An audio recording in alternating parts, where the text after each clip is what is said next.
생각보다 외부에서 오신 분들이 저희 성도들을 보면은요, 여러분 자부심 가지세요. 밝대요.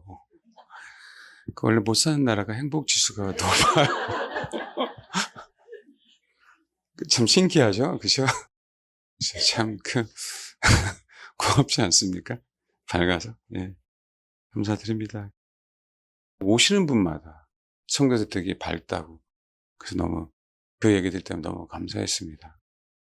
사실은 하나님께서 정말 좋은 교회 만나셔서 거기서 정말 꾸준하게 이끌림을 당해야 됩니다. 예, 그 성향이 좀 이렇게 무너지셔야 돼요. 멀고 가깝고의 문제가 아니라.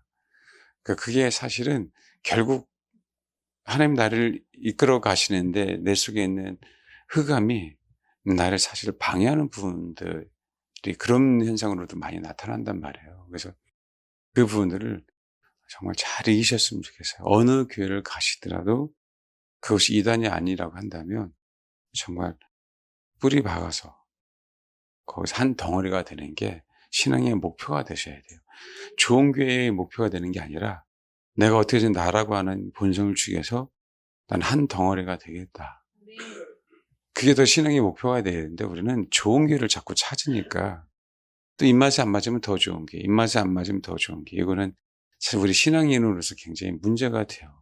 그래서 혹시 여기 오시더라 할지라도 만약에 주님이 인도하시면 정말 그렇게 우리가 이단이 아닌 이상 혹 성도들이 좋고 메시지가 귀에 들어오신다고 한다면 그렇게 살아남는 게 정말 그게 큰 은혜입니다. 그러니까 큰 국률하심이고. 근데 그럴 성도들은 별로 이렇게 관심이 없어요. 사실은.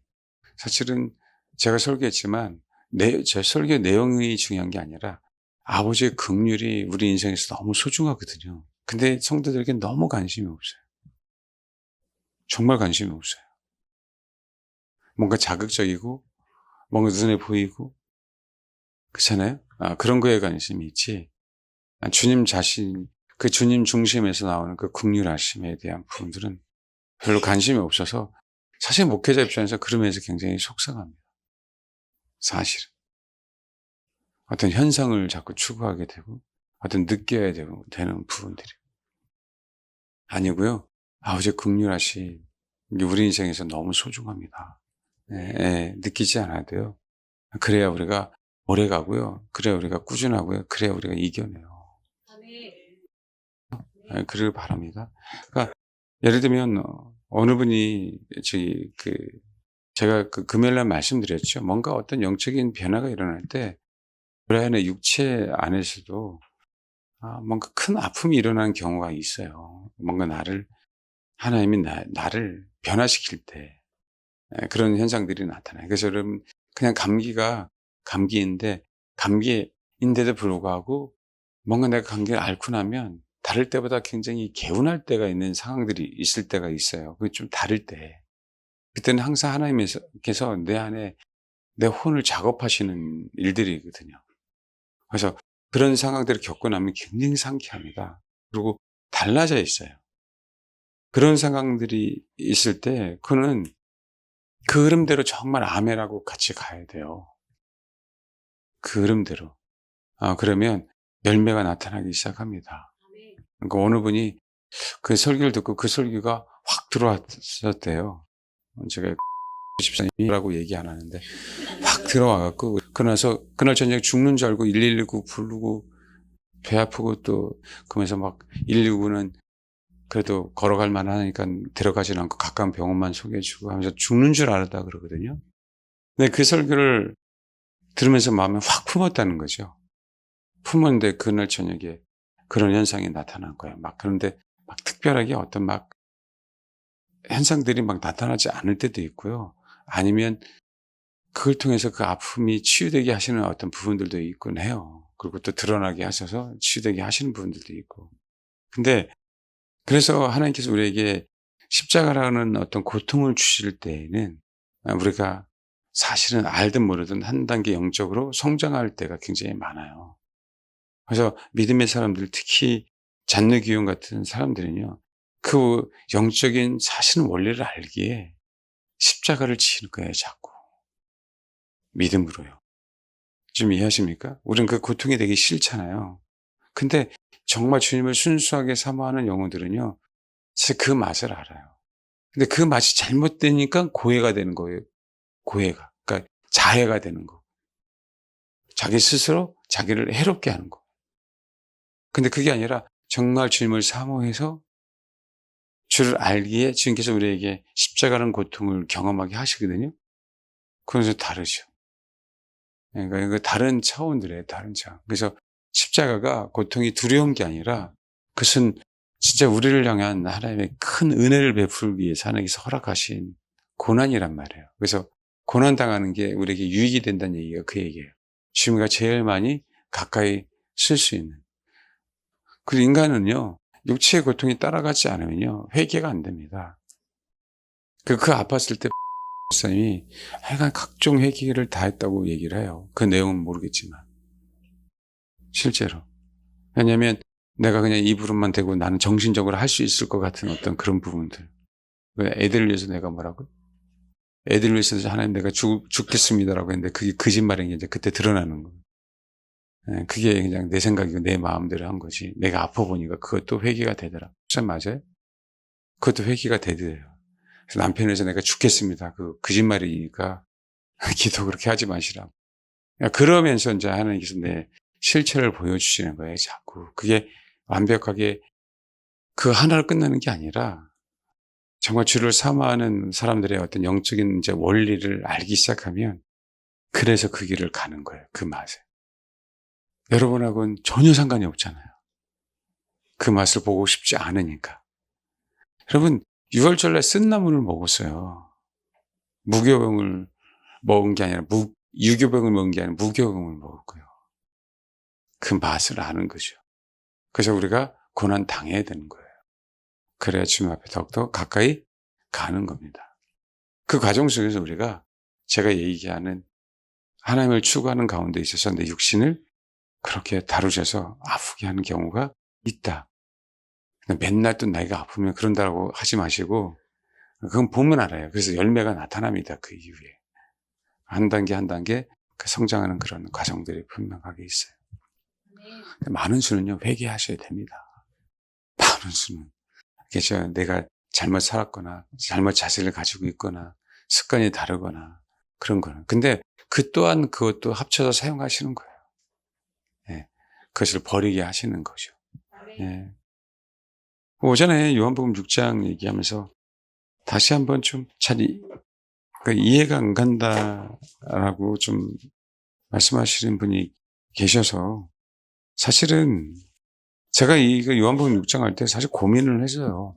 일반적인 해석하고 다를 수 있을 것 같고 이것도 어떻게 생각할까? 그러고 그냥 앞에 딱 쓴 거예요. 섰는데 우리가 하나님께서 그 성경을 기록해 놓으셨을 때 그냥 기록해 놓은 건 아니란 말이에요. 성경은 유기적입니다. 성경은. 성경은 하나로 통일되어 있어요. 통일되어 있어서 사실은 그 문맥 속에서 사실 우리는 그동안 오병이어 그러면 말 그대로 오병이 이야기예요. 어린아이가. 뭐 오병. 떡 5개, 보리떡 5개, 물고기 2마리로. 인자하신 예수님이 이적과 표적을 행하사 그 가난한 자들의 굶주림을 해결해 주셨어. 사실 이걸로 다 끝난 부분들이잖아요. 그렇죠. 우리가 알고 있는 그 내용들. 그러니까 우리도 여러분 그 어린아이처럼 믿음으로 주님 앞에 들이시면 뻥튀기가 돼갖고 장자만 5,000명 이상 먹고 12강제 남는 건 여러분 드릴 테니까 주님 앞에 들이세요. 이렇게 설교하면 이제 안 된다는 거죠. 이 부분이. 그 오병이어가 어떤 의미인지에 대한 부분들. 그 부분이 아니고 말 그대로 왜 보리떡이냐. 그것도 다른 차원이고 그다음에 왜 6월절날 출애굽기 12장에 간단하게 해서면 출애굽기 12장에 간직하여 어린 양을 취하여 간직하였다가 어린 양을 잡으라 그랬었잖아요. 그 간직이 말 그대로 10일 날 간직해야 택해서 10, 11, 12, 13, 14까지잖아요. 그죠? 횟수로 따지면 오히려 4일이잖아요. 4일. 11, 12, 13, 14니까. 를 취했다는 얘기예요. 어린 양을 취한 거죠. 그 아내를 내가 취할 때 그 취한 거예요. 그 과정 속에서 그 기간을 기다리고 그 취한 그 어린 양을 잡아야 되는 거예요. 여러분 옛날에 집에서 키운 우리 강아지 어르신들이 잡아먹을 때 인간도 아니야 그렇지 않았습니까? 그렇죠? 맨날 메리 메리 메리 메리 그러다가 뭐 하는 거예요? 언제부턴가 메리가 사라져 있어요. 예? 난 도대체 정서가 이해가 안 가는 거죠. 정서가 이해가 안 가잖아요. 근데 메리보다 중요한 건 내가 먹고 사는 게 중요한 거야. 사실은 어떤 의미인지 좀 이해되세요? 주님이 야 그래 알았어. 내 인생 중요하지만 너 인생을 위해서 나를 잡아 이 얘기예요. 주님의 메시지가. 그러니까 얼마나 감사하냐고요. 그러니까 메리를 많이 드신 분들은 그분이 꼭 예수님처럼 걔가 한 거야. 예? 나를 잡아 드셔서 건강해지십시오라고 얘기한 것처럼. 그러니까 그 의미예요. 그게 희생이란 말이에요. 그게 희생. 왠지 좀 이해되세요? 그래서 그 취한다는 얘기는 그러면 우리가 원하는 건 십자가도 아니에요. 부활도 아니에요. 우리가 원하는 건 어린 양이에요. 그러니까 어떻게 돼요? 마지막 거룩한 성 예루살렘, 새하늘과 새 땅에는 어린 양이 성전이 되시잖아요. 성전은 온갖 온데 갈 데 없어. 누가 성전이야? 어린 양이 성전이시잖아요. 어린 양이 내가 간직하고 취하고 있을 때도 어린 양인데 내가 먹어버리면 내 안에서 영원토록 뭐예요? 내 것이 되는 거예요. 그 어린 양이. 영원토록 내가 어린 양을 취한 거라고요. 주님은 당신이 희생해서 이제는 내가 너와 사이에서 옆에만 있는 게 아니라 내가 너를 소유하기를 원하는 거예요. 그러니까 계시록 3장 20절에 문 밖에서 내가 두드린다. 네가 내 안에, 내가 네 안에. 더불어 살고 같이 먹기를 원하시는 거죠. 그러니까 그것 때문에 우린 잡아야 되는 거예요. 그거 잡지 않으면 그분을 모르는 거라고. 어떻게 잡아요? 아니요. 그분이 우리 안에 들어오셔야 돼요. 그러니까 진짜 그분을 뭐 하는 거예요? 내가 취하는 거죠. 그래서 오병이어는 그거에 대한 메시지인 거예요. 너희들이 나를 먹어야 된다고 하는 메시지. 그걸 어떻게 먹어요? 이해가 안 가잖아요. 그래서 오병이어를 통해서 이적을 행하셔서 수많은 사람을 다 먹고 남을 수 있도록 사실은 메시지를 던져준 건데 우리들은 여전히 정말 무식해서 그걸 못 깨닫는 거죠. 그냥 먹고 배부른 것만. 어린 양을 먹었으면 어린 양을 먹은 것만 생각하고 있는 거지 그 하나님의 그 선하신 큰 뜻을 우리가 알 수 없는 분들인 거죠. 어린 양이 내 안에 들어와야만 내가 부활할 수 있는 거예요. 어린 양이 내 안에 없는데 어떻게 부활을 합니까? 어린 양이 내 안에 들어와야만. 그래서 귀신도 흉내를 내는 거예요. 귀신도 내 안에 들어오기를 원하는 거예요. 그게 사도행전 8장이에요. 여러분 알겠지만 말씀드렸죠. 이 얘기 말씀이 사실 굉장히 중요한데 아마 거의 잘 일반 교회에서 잘 안 해요. 8장 4절 사도행전 그 흩어진 사람을 두루다니며 복음의 말씀을 전할세 빌립이 사마리아 성에 내려가 그리스도를 백성에게 전파하니 그가 빌립의 말도 듣고 행하는 표적도 보고 한 마음으로 그가 하는 말을 따랐죠. 많은 사람에게 붙었던 더러운 귀신이 크게 소리를 지르고 나가고 그러죠. 많은 사람에게 붙었던 이런 단어가 헬라어로 에코예요. 소유하다는 거예요. 많은 사람이. 이 단어는 잉태하라는 단어에도 사용해요. 내 뱃속에. 잉태된 거예요. 그러니까 귀신은 흉내내는 거라고요. 우리가 어린 양을 먹지 않으면 사실은 귀신이 우리에 들어와서 우리를 소유하고 있는 거하고 똑같아요. 그래서 그 어린 양을 원하는 그 영혼들은 어린 양을 먹어야 뭐 하는 거예요? 내 안에 있는 귀신이 떠나가고 누가 계시는 거예요? 그 어린 양이 계시는 거예요. 그 어린 양이. 내가 어린 양을 소유한 것처럼 보이지만 결국 어린 양이 나를 소유하신 거죠. 그분이 내 속에서.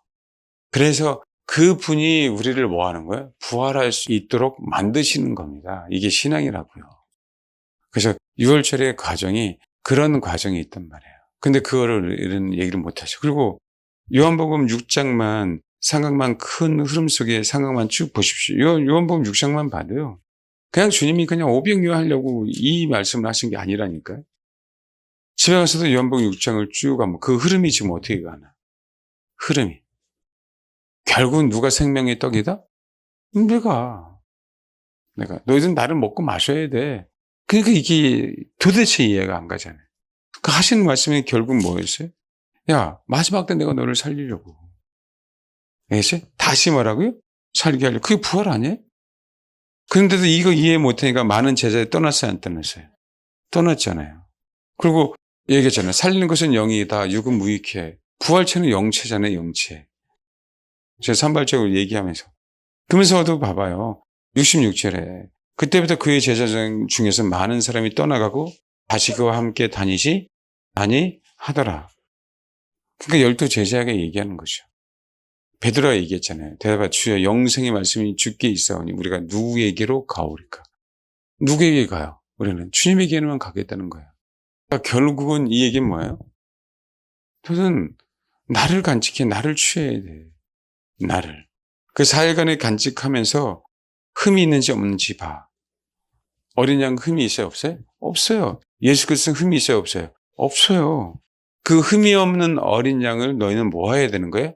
유월절날 먹어야 돼. 그게 제일 가까운 거 아닙니까? 주님과 우리 사이에. 그러기 때문에 우리가 주를 원해야 되는 거예요. 원해야 그분이 오시니까.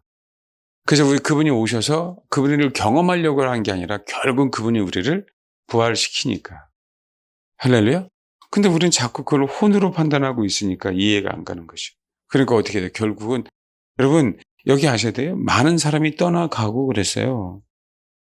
그때부터 제자 중에서 그의 제자 중에 많은 사람이 다시 그와 함께 다니지 아니하더라. 영원토록 헤어졌습니다, 여러분. 되돌아간 거예요, 이거요. 뒤돌아 한 거예요. 이제 영원토록 안 만나는 거예요, 여러분. 여러분 무섭지 않아요? 결국은 뭐예요? 주를 원했는지 원하지 않았는지 드러난 부분들이에요. 이게 비극입니다. 뭐였는데요? 제자였는데요. 그걸 갖다가 결국 너희가 나를 믿지 않았어 이렇게 표현하신 거예요. 그러니까 봐봐요. 61절에 예수께서 스스로 제자들에게 이 말씀에 대해 수근거리는 줄 아시고 이르시되 이 말이 너에게 걸림이 되느냐. 근데 걸림이 된 사람은 제일 많이 걸림된 사람 누군지 아세요? 유대인이에요. 유대인. 많은 무리 중에서 여러분 원래요 갈릴리에 있는 사람들은 사실은 이방인도 많이 있습니다. 그리고 그들이 촌동네에 살기 때문에 종교적이지 않아요. 이방의 갈릴리어라고 얘기했단 말이에요. 예루살렘에 있는 사람들은 굉장히 종교적입니다. 예수님의 어떤 약점을 잡으려고요. 그 예수님을 그렇게 많이 쫓아다녔어요. 종교적인 사람들이 더 그래요. 종교적인 사람. 앞으로 더요. 영원토록 주님과 멀어집니다. 종교적인 사람들이 핍박을 준다니까요. 우리들에게.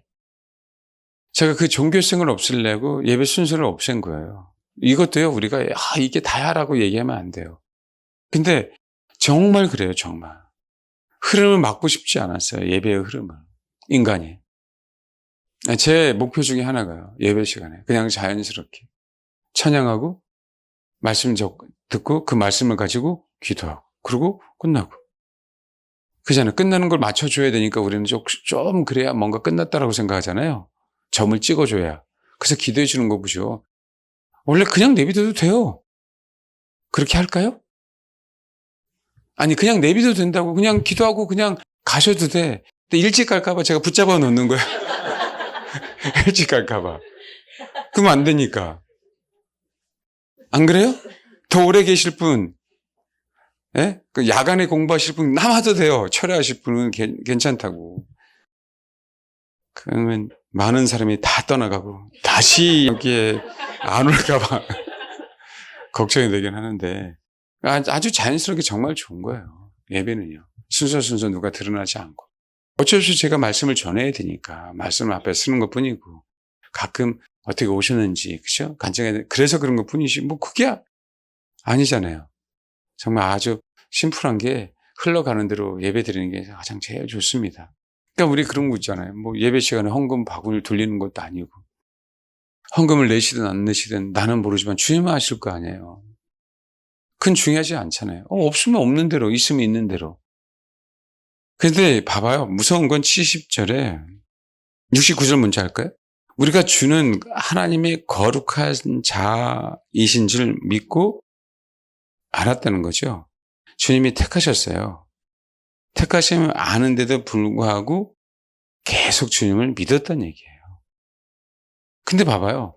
예수께서 내가 너희 12를 택하지 않아요. 그러나 너희 중에 한 사람은 마귀, 택했는데 가룟 유다는 계속 믿지 않았습니다. 그래서 믿음에서 믿음에 이르고라고 얘기하는 거예요. 믿음이라고 얘기하는 거예요. 그래서 사실은 주님이 우리를 위해서 뭐 한 거죠? 취하는 것뿐만 아니라 동거하는 것뿐만 아니라 뭐 해야 되는 거예요? 우리를 위해서. 그분이 십자가에 죽으셔서 부활하셔서 성령을 보내주셔야 되는 거예요. 그럴 때 온전하게 되는 거예요, 우리가. 비로소 그때 주를 위해서 우리가 십자가를 지을 수 있는 거예요. 그의 제자들은 뭐예요? 다 십자가를 졌습니다, 여러분. 그래서 주님이 어느 제자들에게 정죄를 했습니까? 왜요? 안 된다는 건 알아요. 안 된다는. 혼으로 안 된다는 거 안다고. 살린 거는 영만 알아요. 그럼에도 불구하고 예수 그리스도를 믿는 자들에게 그래서 누굴 보내주시는 거예요? 성령님을 보내주시는 거예요. 성령이 겉에 계셔요? 아니, 우리 안에 계시잖아요. 믿음으로 나는 예수 그리스도를 먹는 거죠. 다시. 그래서 믿음은 어린 양을 내가 잡는 행위하고 똑같은 거예요. 그 잡는 행위들이 끝까지 주님 오실 그날까지 믿음으로 계속 어린 양을 잡아야 된다는 거예요. 성령이 내 안에 왔다는 얘기는 우리가 여태까지 오늘 설교한 내용으로 본다고 한다면 어떤 의미예요? 혹시 어린 양을 내가 잡아 드셨어요. 그 믿음은. 십자가라고 하는 그 믿음은 어린 양이잖아요. 그 어린 양이 십자가에 계셨을 때 뭐 했다고요? 먹었다고요. 오늘 성찬했잖아요. 그게 뭘 먹은 거예요? 어린 양을 먹은 거예요. 그 먹는 걸 매번 하고 싶으세요? 아니면 그냥 믿으실래? 생각해 보십시오. 내가 믿음으로 그분을 믿는다는 얘기한 부분들은 어린 양을 먹은 거고, 어린 양을 먹었다는 얘기는 그분이 내 안에 들어온 거예요. 그 얘기는 성령이 내 안에 들어오신 거고, 성령이 들어오셨다는 얘기는 주님이 부활하신 것처럼 그분이 영으로 오신 거잖아요. 성령이란 얘기는요, 예수가 영으로 오신 걸 얘기해요. 그래서 예수가 영으로, 살리는 것은 영이니, 그러니까 예수가 영으로 오셨기 때문에 뭐 하는 거예요? 그 예수가 부활하실 것처럼 우리도 뭐 하는 거예요? 예수님 때문에 부활하는 겁니다. 그게 우리가 이제 예수 그리스도를 믿는 그 이유예요. 앞으로도 그렇게 될 부분들이고. 자, 요한복음 6장 이해되셨어요? 이해되셨죠? 예. 그래서 오병이어의 기적을 통해서 우리는 누구를 먹어야 되는 거예요? 예수를. 그 메시지를 주시는 겁니다. 그것도 부활의 첫 열매이신 예수 그리스도. 근데 보십시오. 다 가난한 자에 대한 얘기잖아요. 이 오병이어 사건이 중요하기 때문에 사복음서 4개 다 나옵니다. 그러니까 가장 중요한 건 항상 4번 다 나와요. 물론 공간복음하고 요한복음 시각이 약간 다르긴 하지만 어쨌든 오병이어 기적은요, 그 기적 때문에 나타나는 게 아니라 우리의 먹거리는 주님이기 때문에 주님 말씀하시는 겁니다. 우리의 먹거리는 누구라고요? 주님이기 때문에 4번씩이나 나온 겁니다. 4번씩이나. 그만큼 주님을 먹고 마시는 게 너무 중요한 분이에요. 그걸 갖다가 고린도전서 11장에는 말 그대로 뭐 하는 거예요? 자기들끼리 밥을 먹기 위해서 성만찬을 한 거예요. 그러니까 어떻게 돼요? 한 무리가 우르르 와고 다 먹어. 원래는 빡 해놓고 여러분 이렇게 뜯는 게 더 좋아요. 우리가 그냥 카스테라를 안 한 이유가, 뜯어주는 이유가 그래서요. 그 주님의 몸이다. 주님의 몸이다라는 걸 말씀드리려고 뜯는 거예요, 일부러요. 사실 좋은 건 갖다 놓고 여러분이 뜯어먹는 게 더 좋아요. 어떤 의미인지 아시겠어요? 그분이 찢겨서 내가 산다는 거예요. 그분이 찢겨서. 또 한 가지는 동일하게 나도 찢겨야 된다는 걸 상징하는 부분들이거든요. 그게 생명이다. 그게 원래는 더 좋은데 시간 여건상 그게 안 되니까 이렇게 일부러 하는 거고, 그 일부러도 여러분들에게 이거는 주님의 살입니다, 주님의 피입니다라고 일부러라도 저희가 외쳐주는 거예요. 그 사실이니까. 그 기념할 때. 그래서 사실은 그 기념할 때 실제 우리가 믿음을 고백하기 때문에 우리는 뭐 하는 거예요? 그분의 영이 우리 안에 들어오는 겁니다. 좋든 싫든 들어와요. 내가 믿음을 고백했고 주님이 그것을 기념하라고 했고 우리는 그런 기념하라고 했기 때문에 그대로 실천했기 때문에, 예. 그래서 우리에게 여러분이 알든 느끼든 못 느끼든 그분은 우리 안에 들어오셔서 우리를 부활하게 하시려고 이제 작업하시는 부분들이죠. 가랑비에 옷 젖듯이. 그래서 예배라고 하는 부분은 동일해요. 그냥 여기서 나를 어떤 것을 경험하는 게 아니라 예배를 통해서 내 안에 들어오는 거죠. 들어오셔서 나의 안에서 이제 역사하기 시작하는 거예요. 내가 그분을 취했기 때문에. 그래서 우리는 그분을 원한다는 얘기는 그분을 원하니까 이제는 영원토록 안 떠나는 거죠. 그분이 내 속에서. 그래서 주를 원해야 된다라고 하는 부분이 거기에 나옵니다. 어린아이가 그렇게 사용된 것 뿐이죠. 어린아이의 어떤 신앙을 본받아야 된다, 뭐 해야 된다, 그런 부분들이 아닙니다. 그 부분 아시면 됩니다. 그다음에 예레미야 한번 보시죠. 저도 그냥 오늘 설교 오전에 끝하고 그냥 기도하고 딱 갔으면 좋겠는데, 참 무슨 세상 말로 8잔지 그쵸, 설교를 또 해요. 근데 이제 참 신기하게 해야 될 것 같았으니까 제가 하는 거지. 여러분은 뭐 관심 없을 수 있겠지만 옛날에 혹시 기억나십니까? 주일날 오후 같은 경우는 설교 거의 2번 냈어요. 2편. 혹시 기억나요? 초창기에? 기억 안 납니까? 다 까먹었죠? 정말 그때 항상 거의 2편 했었어요. 그때 왜 그런지 모르겠어요. 왜 그런지 모르겠는데 어쨌든 하나님이 살아있는 게 입이라고 전하게 하시니까 전합니다. 그렇게 계시고. 예레미야 1장. 여러분, 여기 베냐민 땅 아나돗의 제사장들 중 hil기야의 아들 예레미야의 말이니라. 베냐민 땅에 아나돗의 제사장들 중 hil기야의 아들 예레미야의 말이니라. 참, 이 예레미야가 제사장들인데 이 제사장들 중에서도 왕따가 되는 거예요, 왕따가. 이게 어려운 얘기입니다. 소위 얘기하는 제사장들 중에서 너는 이단이야, 이렇게 된 거예요. 20장에 보면요. 참 그 마음이 아픈데, 여기 봐봐. 20장 10절을 보면, 나는 무리의 비방과 사방의 두려움을 들었나이다. 그들이 이르기를 고소하라. 우리도 고소하리라 하오며, 내 친한 벗도 다 내가 실족하기를 기다리며, 그가 혹시 유혹을 받게 되면 우리가 그를 이겨 우리 원수를 갚자 하나이다. 그래서 14절에 내 생일이 저주를 받았다며, 17절 이는 그가 나를 태서 죽이지 아니하셨으면 나의 어머니를 내 무덤이 되지 않게 하셨으며, 그래서 살아난 거지. 내 생일이 저주를 받았으면 너무 좋았다는 거예요. 나의 어머니가 나를 낳았던 날이 복이 없었더라면, 나의 아버지에게 소식을 전하 이르기를 당신이 등남하였다 하여 아버지를 즐겁게 하던 자가 저주를 받았다면, 여러분 이 고백이 왜 나왔겠어요? 그 사람은 여호와께서 무너뜨리시고 후회하지 아니하신 성읍같이 되었다면, 그가 아침에는 부르짖는 소리 낮에는 떠는 소리를 듣게 하였더라면 좋을 뻔하였나니. 이런 표현을 써요. 내가 태어나지 않았으면. 여러분, 제사장 가문에서 제사장들과도 그렇게 얼마든지 교제를 나누고 그 직무를 행할 수 있었던 예레미야인데, 그 친한 법까지도 이제는 내가 유혹을 받고 이제는 실족하길 기다리고 그렇잖아요. 예레미야가 이제 사라졌으면 좋겠는 거예요. 예레미야. 이게 부르심입니다. 마지막 때. 왕따 당합니다. 여러분, 실제로 왕따 당합니다. 남편이든, 사실 여기 있는 분들 대부분 다 각오하고 오셨을 거예요.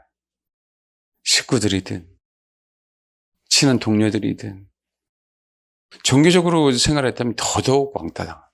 왕따가 아니에요. 여기 봐봐, 20장 1절. 임멜의 아들 제사장 바수울은, 바수울이란 뜻이요, 자유롭다는 뜻이에요. 바수울이란 뜻이 왜 자유롭냐면, 나는 다 평강해. 바수울이란 뜻이죠. 봐요. 임멜의 아들 제사장 바수울은 여호와의 성전에 총 뭐라고요? 그가 예레미야 이 일의 예언함을 들으니라. 어떤 예언이에요? 바벨론들의 포로 잡혀갈 거니까 항복해, 이 얘기잖아요. 이 바수울이 선지자 예레미야를 때리고 여호와의 성전에 있는 베냐민 문 위층에 목에 씌운 나무 고랑으로 채워 두었더니, 다음날 바수울이 예레미야를 목에 씌운 나무 고랑에서 풀어주며 예레미야가 그에게 이르되 여기서 내 이름을 바수라지 아니하시고 마골 미사비 위에 하시네. 마골 미사비 사방으로, 사방이 편안했는데 사방이 뭐예요? 두려움이 돼요. 6절. 바수라, 너와 내 집에 사는 모든 사람이 포로되어 옮겨지리니 내가 바벨론에 이르러 거기서 죽어 거기 묻힐 것이라. 너와 너의 거짓 예언을 들은 내 모든 친구도 그와 같으리라. 바수리 제사장이고 성전의 총감독이잖아요. 예레미야가 얘기했던 얘기를 도대체 수용할 수가 없는 거예요. 바수리 입장에서. 총감독이에요. 지금 따지면 총회장입니다, 여러분. 예레미야 말을 도대체 수용할 수가 없는 거예요. 예레미야 말을. 그거 어떻게 돼요? 상징적으로도 나무 고랑을 채워두는 거예요. 여러분 제사장입니다. 예레미야도 제사장, 밧술도 제사장. 근데 이거 예레미야가 이렇게 얘기할 때도 속이 편했겠어요, 여러분? 지금 예레미야 때문에 수많은 사람들이 죽어나가요. 예레미야 때문이라도. 예레미야 때문은 아니잖아요, 사실은. 근데 여기 7절에 봐봐요. 여호와여 주께서 나를 권유하심으로 내가 그 권유를 받았사오며 주께서 나보다 강하사 이기셨으므로 내가 조롱거리가 되니 사람마다 종일토록 나를 내가 말할 때마다 외치며 파멸과 멸망을 선포함으로 여호와의 말씀으로 말하면 내가 종일토록 치울까 모욕거리가 됨이니이다. 내가 다시는 여호와를 선포하지 아니하며 그의 이름으로 말하지 아니하라 하면 나의 마음이 불붙는 것 같아서 골수에 삼을 치니 답답하여 견딜 수 없는 거야. 내가 하고 싶지 않은데도 안 하면 미쳐버리는 거예요. 이게 주께서 나를 권유하셨어요. 나를 권유. 이 권유가 어떤 뜻인지 아세요? 이게요. 때로는 유혹하는 거고 때로는 속이는 거고요. 때로는 설득당하는 거예요.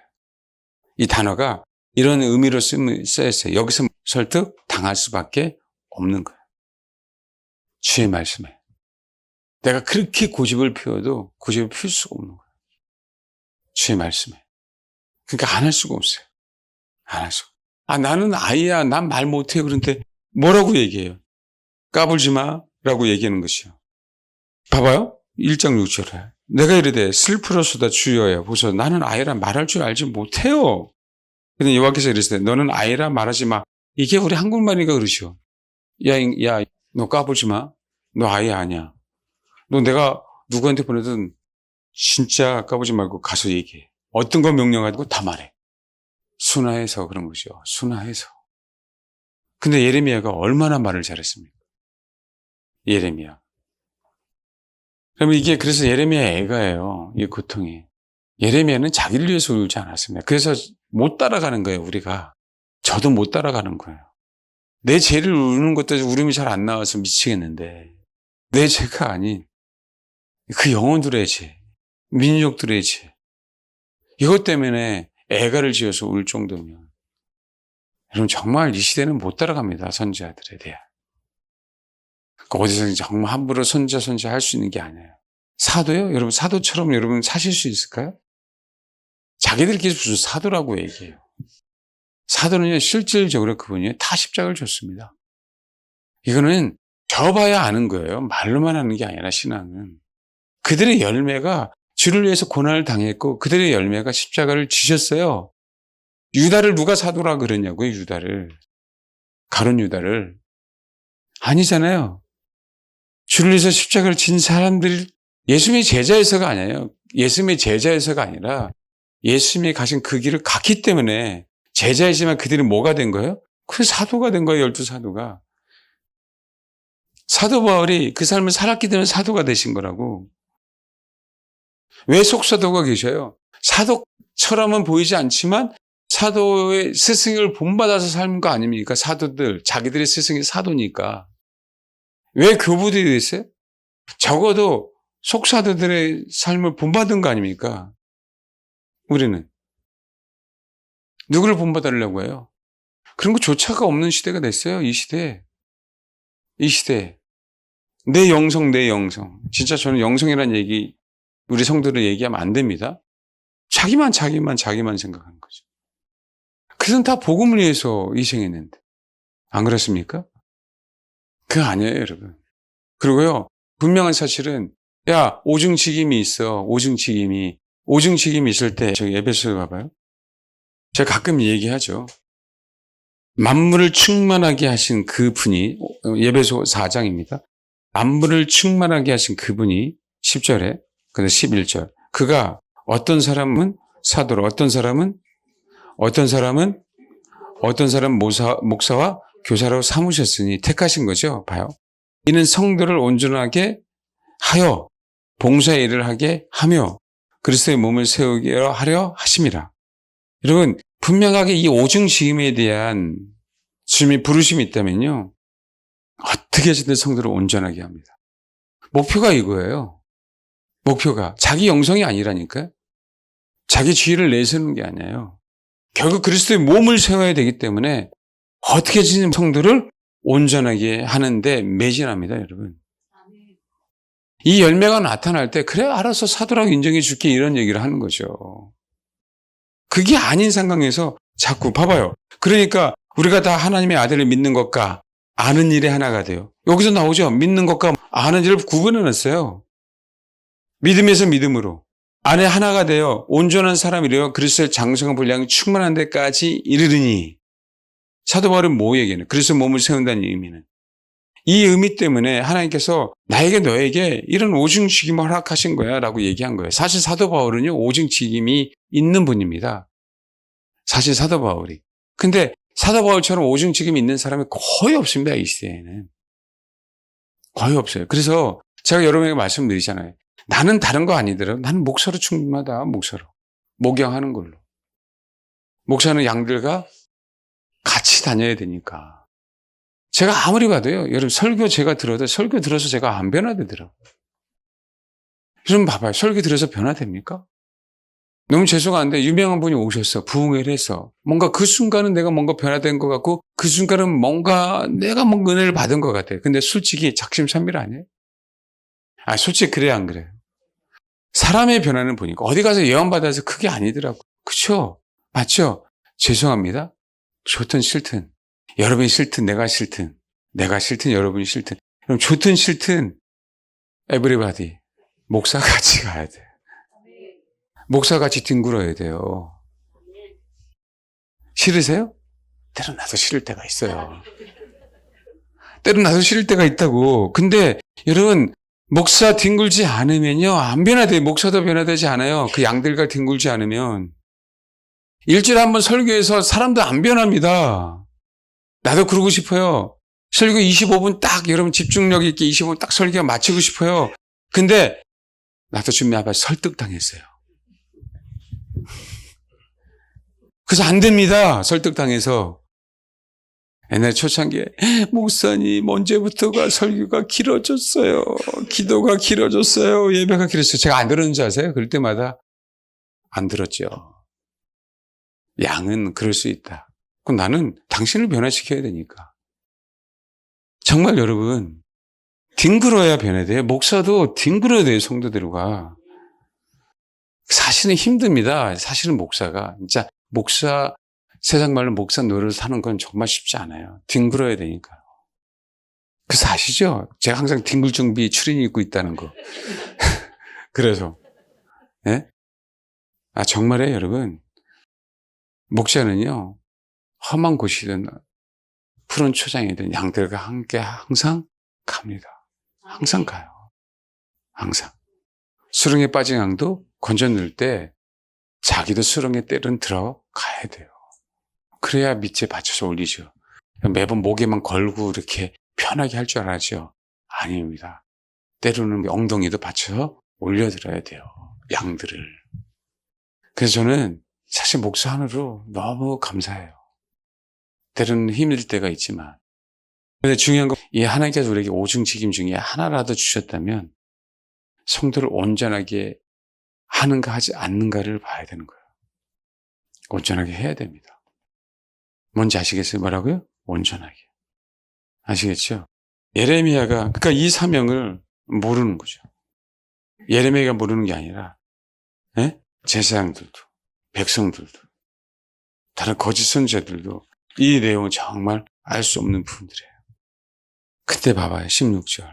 예레미야 1장 16절입니다. 우리가 나를 버리고 다른 신들에게 가며 분양하며 자기 손을 만든 것을 절하였은즉 즉 내가 나의 심판을 그들에게 선고하여 그들의 죄악을 징계하리라. 3장 6절 한번 봐봐. 예레미야 3장 6절에 보면 요시야 왕 때 6절 7절 10절까지 읽어볼까요? 시작. 항상 이 얘기를 하고 있어요. 3장 1절 후반절에도 내가 많은 무리와 행함하고서도 내게로 돌아오려 하느냐 여호와의 말씀이니라. 음란과 행악으로 이 땅을 더럽혔다. 그러므로 단비가 그쳤고 늦은 비가 없어졌느니라. 그래할지라도 내가 창녀의 낯을 가졌으므로 수치를 알지 못하느니라. 이게 문제예요. 이것 때문에 심판하시는 거예요. 행음을 그렇게 했어도 이방신을 섬겼어도 그게 죄인지를 모르는 거예요. 그러니까 봐봐요. 이스라엘을 간섭했어요. 근데 이스라엘가 하나의 짝이 유다 아닙니까? 반역한 자매 유다가 두려워하지 아니고 자기도 가서 뭐요? 이스라엘을 멸망시켰는데도 불구하고 그걸 못 깨닫고 있는 거죠. 이 내용이 계속 반복하는 겁니다.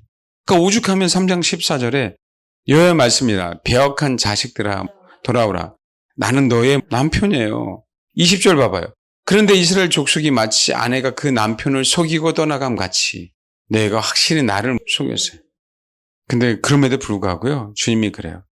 3장 14절 중반절부터 내가 너희를 성읍에서 하나와 족속 중에서 둘을 택하여 너를 시온으로 데려오겠고 내가 또 내 마음을 합한 목자들을 너에게 주리니 그들이 지식과 명철로 너희를 양육하리라. 여기 봐봐요.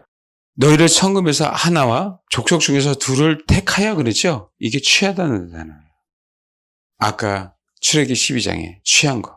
너희를 시온으로 데려오겠대요. 그리고 내가 또 내 마음에 합한 목자들을 누구에게 줘요? 너에게 주리니 그들이 지식과 명철로 뭐 하는 거예요? 양육하리라. 이게 이제 나중에 예레미야는 심판으로 끝나는 것처럼 보이지만 주님이 십자가로 끝나는 것처럼 보지만 부활하신 것처럼 십자가로 끝났다고 생각하니까 제자들이 다 따라간 거죠. 이건 끝이다 이제는. 십자가로 끝난다고 생각했으니까. 그렇죠. 바벨론 포로 70년이면 우리는 다 망할 거라고 생각하는데 사실 예레미야의 말을 끝까지 안 들은 거예요. 70년이라고 하는 그 포로에 대한 부분들에 대한 불만이지. 하나님이 살아계시면 이럴 수 있냐는 얘기죠. 우리를 포로로 잡혀가게. 우리가 번영해야 되는데, 번성해야 되는데. 근데 사실은 예레미야에 보면은요, 약속의 말씀이 분명하게 있거든요. 전제 조건이. 근데 그건 먼 미래라고 생각하고 이 말을 안 듣습니다. 이 말. 그러면 앞으로도 고난이 올 텐데 이 고난은 정해져 있잖아요, 시간이. 그럼에도 불구하고요, 천년왕국에 대한, 새하늘과 새 땅에 대한 소망을 갖고 있지 않아요. 지금 고통스럽기 때문에 안 듣습니다. 미련한 인생들이 돼요. 미련한 인생들이. 아멘. 주님은요, 우리가 음행하고 행음했다 할지라도 우리를 심판하기 위한 부분이 아니에요. 그것을 깨닫고 주님이 보응하시겠지만 결국 회개하고 돌아와서 번영하게 하시려고 하는 게 하나님의 마음입니다. 그럼 금을 가지실래요? 아니, 금하고 같이 사실래요? 홍콩에 보니까 금으로 완전히 덮여있는 변기가 있다면서요. 그때 수십억짜리 화장실 변기 금으로 다 감싼. 사실래요? 아니면 그냥 내가 그냥 몇 개 갖고 계실래요? 천국은 그 개념이에요. 천국은. 그게 일상이니까요. 그 보석이 일상이니까. 여기 나가도 보석, 저기 나가도 보석인데 내가 왜 소유해야 될 이유가 뭐가 있어요? 그 누리는 거지. 그 소망을 혹시라도 보석 좋아해서 결국 보석 때문에 살아날까 봐요, 여러분들. 지금 보석이 없잖아. 그래서 지금 이해하셨어요? 지금 보석이 없는데 보석을 너무 좋아하는데 갖고 싶은데 돈이 없잖아요. 그러니까 조금만 기다리면 가서 보석이 된다니까? 그 소망을 가지시다고 보석 좋아하는 여러분. 그래서 22절의 3장에 계속 얘기하는 거예요. 배역한 자식들아 돌아와라. 내가 너의 배역함을 고치겠다고. 그냥 심판만 하시는 게 아니에요. 뭐 하겠다고요? 고치겠다고. 그런데 안 돌아오는 겁니다. 2장 8절 봐봐요. 아까 바술 얘기했죠. 8절. 제사장들은 여호와께서 어디 계시냐 말하지 아니하였으며 율법을 다른 자들은 나를 알지 못하며 관리들도 나에게 반역하며 선지자들은 바알의 이름으로 예언하고 무익한 것들을 따라내리라. 그러므로 내가 다시 싸우고 너의 자손들과도 싸우리라. 여호와의 말씀이에요.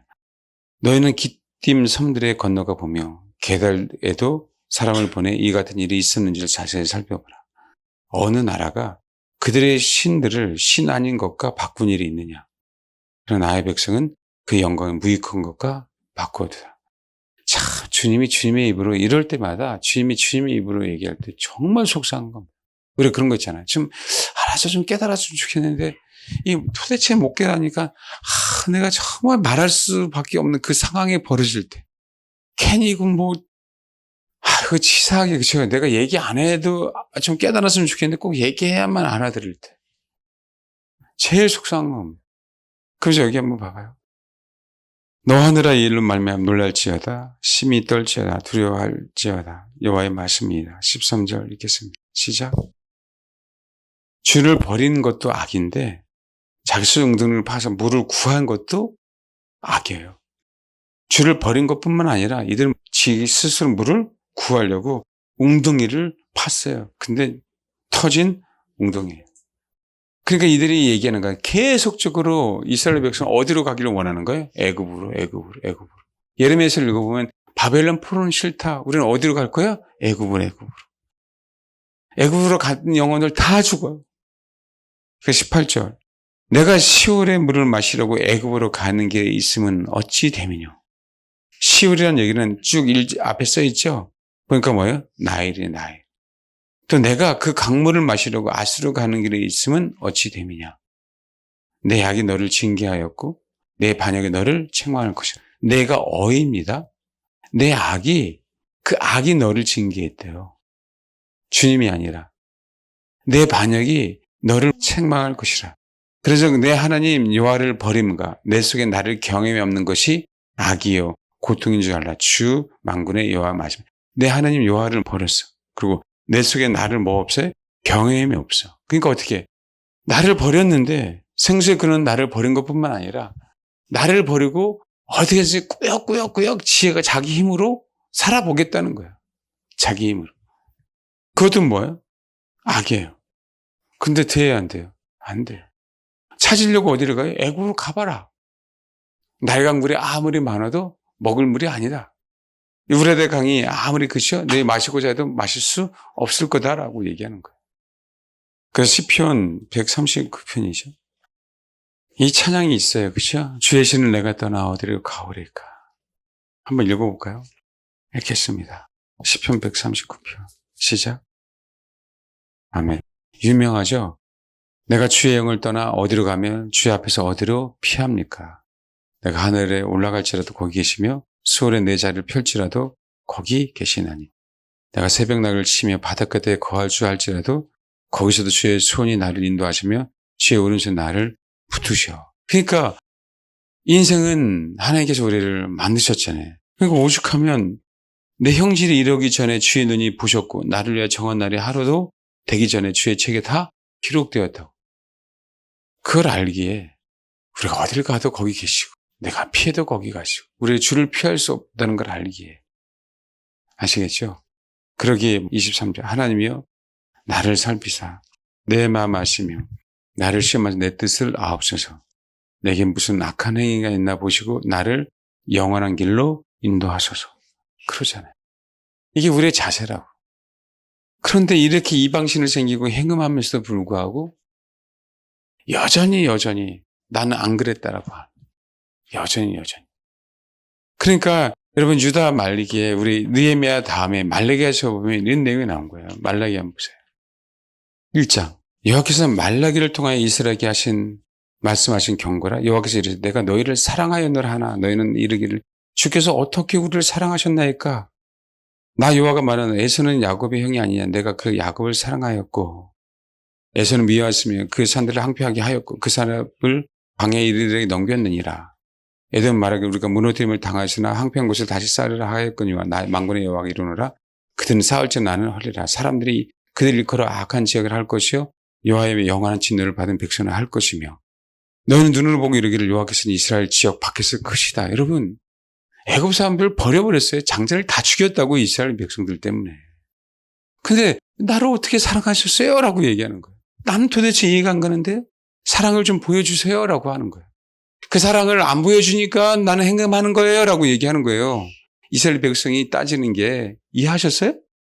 행음한 이유가 하박국은 진리라도 찾았지. 그래서 아버지의 뜻을 알았지.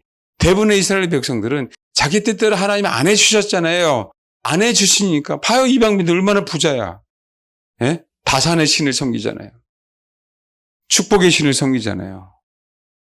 이방 신처럼 안 해주니까요. 주님이 그러니까 내가 행음하는 겁니다라고 따지는 게 이름 예레미야의 마지막 때 이게 마지막 때 계시록도 이런다니까요. 내가 그렇게 주를 찾았는데 주님이 나를 보여주지 않았잖아요. 안 따질 것 같습니까? 우리들이? 핑계죠. 버젓이 그렇게 행음했는데 불구하고 하나님 나를 안 사랑했기 때문에 왜 나를 행음하게 내비두셨어요? 라고 얘기하는 거야. 사랑했다면 막으셔야죠. 초장부터. 그래서 멸망당하는 겁니다. 그래서 죽기로 돌아올 마음이 없어요. 죽기로. 이제 아는 거죠. 우리 그런 거 있잖아요. 그냥 살다가 처맞고 난 다음에 아는 거지 이제. 주의 신을 내가 떠나 어디로 가냐고. 저기 가도 피할 것 같은데. 아이고 음해. 저기 주님이 계시네. 다시 나를 보기 전에 싹 돌아서 어떻게 해요? 다시 저쪽으로 가. 왜 저기 가니까 또 주님이라고는 원수가 계시네. 다시 싹 돌아서 어디 가요? 그거 아는 거죠. 아, 내가 갈 때는 오직 주님 그것 외에는 없구나 라고 인생을 살면서 우리가 깨닫는 거예요. 이렇게 우리 자매님이 일찌감치 그걸 깨닫고 들어온 게 너무 감사한 건데 오직 나의 안식처는 주님 외에는 없구나. 아멘. 할렐루야. 아멘. 그걸 정말 일찌감치 깨달은 영혼들이 되길 정말 바랍니다. 아멘. 우리들도요. 마지막 때 하나님이 우리에게 주신 그 이유는요. 우리 교회의 목적은 큰 경륜을 알아서 우리가 그 경륜 안에 들어가야 되잖아요. 목적은요. 근데 들어가서 뭐 할 거예요? 그럼 그분만을 섬기기 위해서 들어가는 거예요. 지금의 우상을 버리고. 내가 지금의 우상을 버려야 그분 안에 들어가서 그 경륜을 이루어질 거 아닙니까? 저 여러분이 예레미야를 통해서 읽으면서 이제 여러 가지 얘기를 할 텐데 결국은 딱 하나예요. 하나님은 하나님을 버린 이스라엘 백성들을 심판하겠다. 그 심판은 끝나지 않고 내가 다시 회복시켜 줄 거야. 요 메시지인데 이스라엘 백성은 그 심판하는 그 메시지가 싫은 거예요. 그래서 바벨론의 포로에 제발 좀 가라라고 하는데 싫어요. 그리고 어디로 가는 거예요? 애굽으로 가는 거예요. 그게 더 처맞는 거예요. 그러니까 결국은. 근데 시간이 지나가 보니까 바벨론에 있는 자들이 축복받아가고 다시 또 뭐 한 거예요? 이스라엘을 회복시켜 주는 거예요. 우리 인생에서 이걸 배우라는 거죠. 고집 피우지 말고 내가 꼭 경험해야만, 내가 꼭 눈으로 봐야만 그러지 말고 하나님의 말씀이라면 소위 얘기해 내 똥꼬집 버리지 말고 말씀대로 그냥 아멘 하면 시간이 지난 후에 열매는 내가 맺는 게 아니니까 열매가 맺어 있더라. 실제로 부족한 나를 사용하시더라라는 거죠. 미래에 몰라요. 근데 하나님이 복음의 역할을 이렇게 사용하시는 부분들이에요. 복음의 역할을. 납득이 안 가죠. 바벨론을 포로하는 거는. 왜 그런지 아세요? 아직까지 신흥국이에요. 신흥국. 전통적인 강호가 아니야. 아직 일어서고 있는데 일어서다가 싹이 무너질 수 있는 나라야. 근데 그 나라 어떻게 항복해? 내가 아무리 정치적인 눈으로 봐도 이건 아니지. 아직 버젓이 애굽이라는 나라가 전통적으로 살아있는데 중국이 아편 전쟁 때문에 무너질 줄 어떻게 알았어요, 여러분? 그 거대한 나라가. 안 그래요? 근데 무너지잖아요. 이해가 안 가더라도 하나님의 말씀이니까 그렇게 가자라고 얘기는 그 가자. 근데 이해가 안 되죠, 실제 현실은. 아니에요. 그러니까 받아들이기 어려운데 그럼에도 불구하고 예레미야는 외친 거예요, 말씀을. 현실은 바벨론을 클 수 없는 조건이 있을 수 있어요. 애굽 때문에. 근데 하나님은 바벨론 포로로 잡혀가라. 거기서 번성해야 된다. 라고 말씀하시는 겁니다. 정치적으로 봤다가 정말 큰일 나는 거예요. 하나님의 말씀대로 가는 거지. 저와 여러분이 그렇게 했으면 좋겠어요. 앞으로 정치를 믿으면 안 돼요. 말씀 따라 갑니다. 그리고 같은 길을 가는 사람들이에요. 같이 다 뒹굴고 가야 돼요. 같이 때는 흙탕물을 묻히고 가는 겁니다.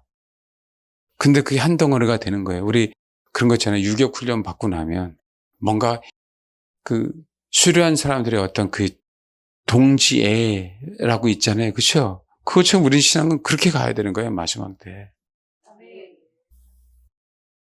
저와 여러분은 주님의 살과 피를 먹고 마시는 존재들이기 때문에 이해하시죠? 정말 그런 공동체가 정말 됐으면 좋겠습니다. 그래야 이 공동체가 살아남아요.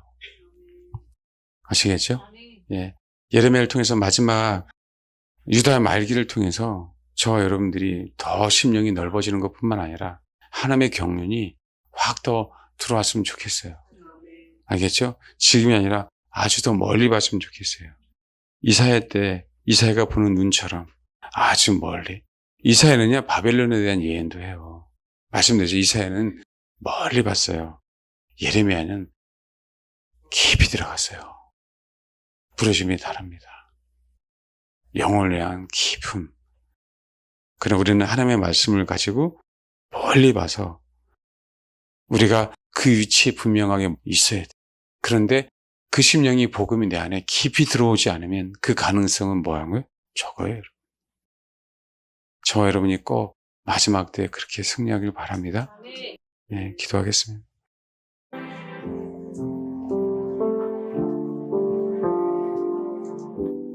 오직 주님께 돌아갑니다. 제 하늘과 새 땅도 주님께 돌아가는 거예요. 그분에서 나왔기 때문에.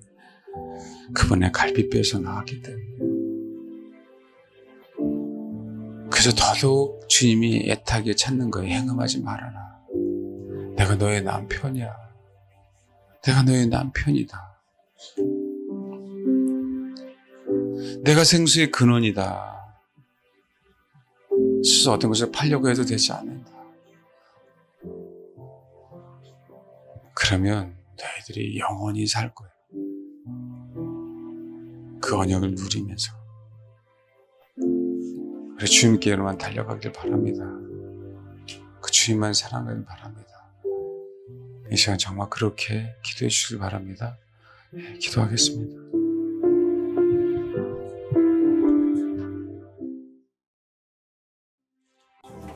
기도하겠습니다.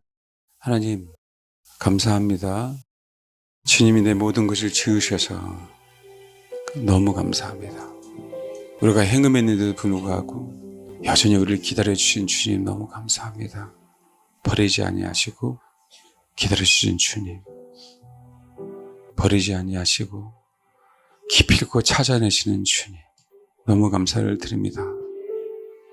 주님의 그 큰 사랑, 우리를 향한 그 큰 계획,